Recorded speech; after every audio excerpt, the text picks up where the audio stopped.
Test.io bug types onboarding test. Now here is a practical guide on how you can actually pass the test.io onboarding test, which is the one that is specific for bugs type.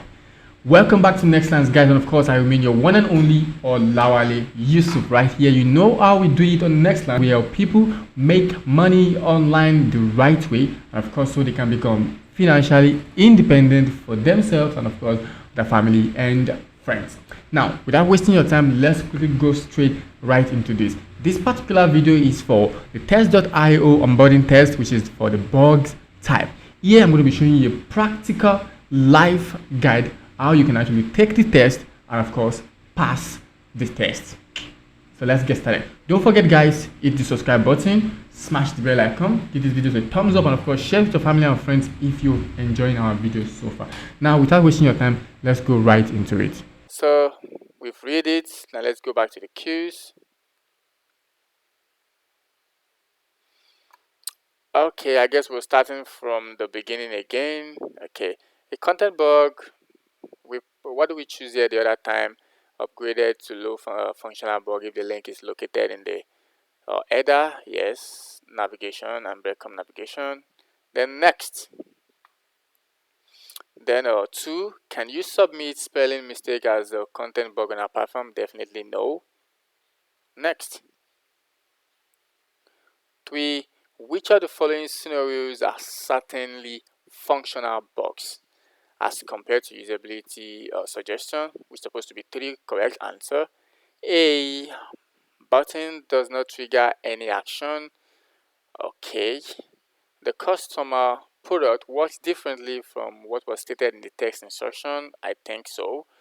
Then an unknown error appears that does not let you continue. Definitely. Your expectation of how the feature should work differs from how it actually works. Now this is not it, so it should be this 3.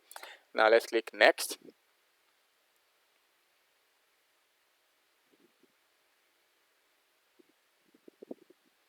Sorry about that. I think my network is acting out.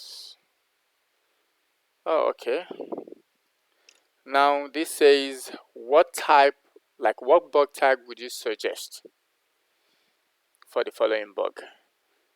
Okay, let's just check the video. They went to pricing, it works. They test the site and it goes back. I don't think this is a bug, so let's see. When the user click on the site logo at the top corner of the pricing page, they are redirected back to the landing page. Not a bug. Yes, it's definitely not a bug. So next. Now 5, what bug type would you suggest for the following on the landing page when changing the language to Russia? Some tabs of the main navigation menu remain in English. Okay, now let's check. That is probably a visual or content bug. So let's check which one of it has the translation issue. Missing translation, some button on English website, blah blah blah. So that's a content bug. Now let's choose the content bug. Normally it should be upgraded to like a low functional bug because it's at this navigation stuff.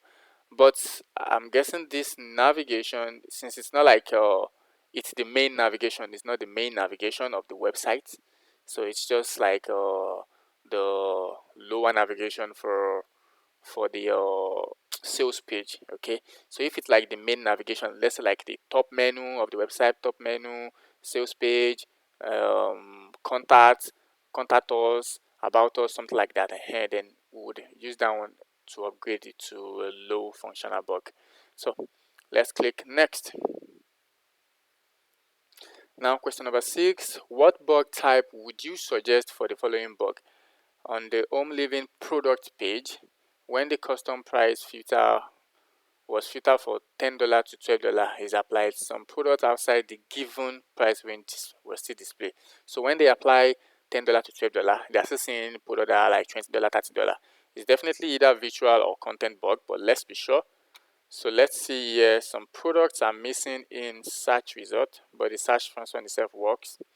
Missing translation, missing content, Okay, let's check visual bug. Layout framework, a responsive design problem. Okay, text element unintentionally overlap each other. Text element cuts. Okay, this should probably be a content bug. Okay, that's what something similar to that has to do with, which is like product page, blah blah blah. So that should probably be a content bug. Okay, it should be a content bug. Now let's click next. So if it's not a content bug, then it's definitely not a bug, but I'm guessing it's a bug. So what bug type would you suggest for the following bug? Cannot reproduce. The label cannot reproduce for the right button is cropped out and not fully visible. So that's definitely a visual bug because it's cut out. Now 8. What bug type would you suggest for the following bug? User are unable to sign in with their Apple account. Tapping on continue with Apple on the sign in page leads to a 403 error message. Okay, so whenever they want to like continue with Apple when they're trying to sign up, it goes to a 403 error place. So that's definitely a functional bug, yes, because there's no other solution. So that's definitely a functional bug. Okay, question 9. What bug type do you suggest for the following bug? The app crashes when the user swipes to accept the test invitation. So let's check and see what they're actually talking about. Now I'm doing this practically so that you people could really understand this. Okay, so it's not like I'm just giving you an answer that you didn't really know how we come to the answer. That's how I'm giving you this. Okay, that's why you can see I did this live, even though I actually failed the first time. Okay, so you can know that this is not magic. Okay, this isn't magic, guys. It's not magic. And as you can see, when they click the accept the invitation, let's watch it one more time. When they click accept invitation, the stuff simply just crashed. So test invitations, then okay, accept invitations, then it crashed and it says test now crashed. Okay, so definitely that's a functional bug and it's a critical one. So let's hit finish. And there you have it.